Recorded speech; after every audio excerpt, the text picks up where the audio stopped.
But when you work during the day, there were a lot of administrative people around, so I decided I was going to become an evening teacher. So I played by the rules for 1 hour during the day, and then as soon as the administration was gone, I played by my rules. And that was teaching functional skills to children who needed to be toilet trained, they had some behavior problems, they needed to be included with their families, and worked that way. So that was the first change that I made. And then as I was going further in my career, I ultimately ended up directing that educational program at that school and was able to make some additional changes, and that included hiring people with developmental disabilities. And I'm very proud to say that one of the individuals that I did hire is still working there today after 35 years, is still at that program. So that's one step at a time. That was before people were even being hired to work in positions like that. And I used to get a lot of complaints from the teachers. Well, she's not able to do this and that. And I would say, did we hire her to do that, to count the numbers that you're supposedly counting? It's, well, no, but I said, well, is she doing the job that we asked her to do? Well, yes. Well, hey, she's doing a great job of what she's doing.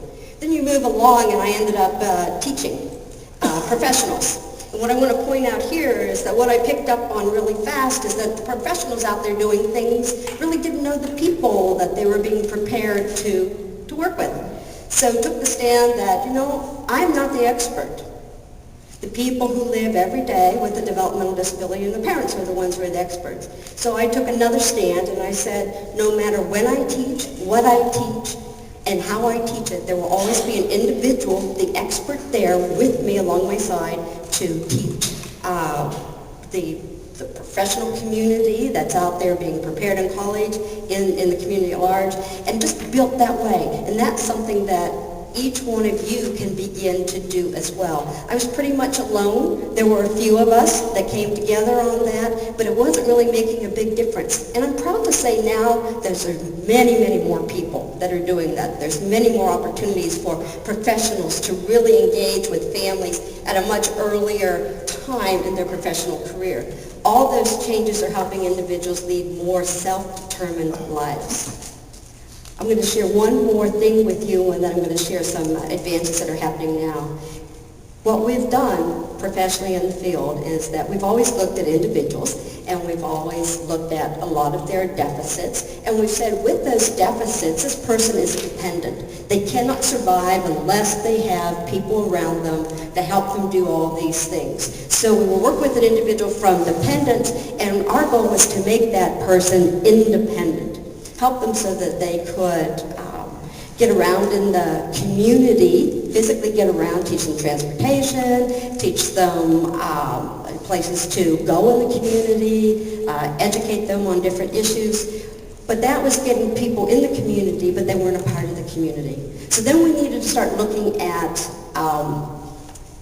intrapersonal relationships, so that the dependence wasn't just for the individual to be totally independent, it was for the community and the individual to engage together. And that's where we're at today, and in a very small part, and we needed to be doing a great deal more, but that works both ways. The community at large has a responsibility here, as well as the individual. It's not just a one-way street, and that's why we want to have forums like this, so that many of us in the community can realize all of the capabilities and gifts that people bring to the table, whether it's when you're out there bowling, you're at the art fair. There's so many artists out there, as I say, art fair, that are doing incredible things. So there's a lot that's going on. A new initiative is that we have that started actively probably within the last 10 years and just has picked up momentum recently. It's called the Sibling Leadership Network. It's recognizing the fact that people are living longer, all of us are living longer, and that individuals with developmental disabilities are doing the same thing. So mom and dad don't live forever anymore. Mom and dad always thought that, they're going to go before I will, and so they'll always be taken care of in the family. Well, that's not true anymore. And so we needed to make sure that we do some futures planning to make sure that the individuals have the quality of life that they've been working on. So the next group to take over is naturally the sibling, because the siblings, all of us as siblings in here, that's our longest life relationship that we ever have in the world. And so it's just a natural thing that we become involved in our siblings' life. But most siblings have no idea what that means.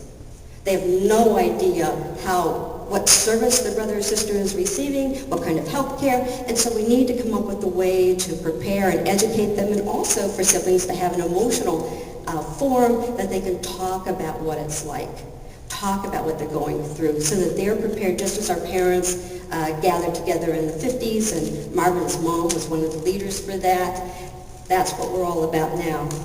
I also work with a group that's called Self-Advocates Becoming Empowered, and that's a national organization, and that national organization is 20 years old.